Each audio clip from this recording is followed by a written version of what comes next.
I think we care about Crosby now. People like me who study American culture care about him because he's so innovative, because he made so many changes and helped to develop the modern style, and that's historically fascinating. But I think for the general public, the only reason we care about Crosby has nothing to do with any of the things I've talked about. It's not his personality, it's not his politics, it's not his innovations, it's not his contributions to the technology or to the industry or anything else. It's strictly the art. We care about him because he's a damned good singer. He was a serious performer.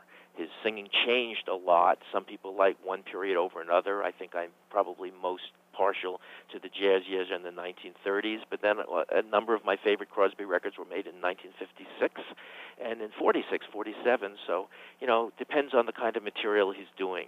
But I think that the music is never going to fade the way a lot of his contemporaries faded. It's going to live on like Armstrong and like a lot of the great figures of 20th century music because it just speaks to us. It just hasn't dated in a way that we listen to it and say, man, that's some really old-fashioned stuff, the way we might say if we were listening to, Gene Austin or Rudy Vallée or any of the singers who were actually bigger than Crosby was when Crosby started, and now they're unlistenable. That's not true of Crosby. And I think that the films, that's the real area that needs to be rediscovered because most people don't have a clue about Bing's movies other than the road pictures. And I don't know why that is.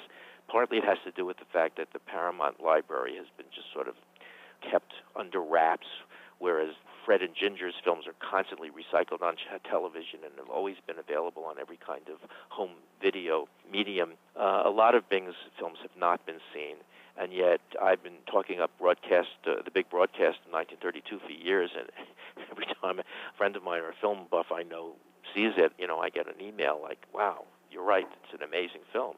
And there were quite a number of others that he did in the 30s that were sort of just considered very lightweight stuff that really hold up.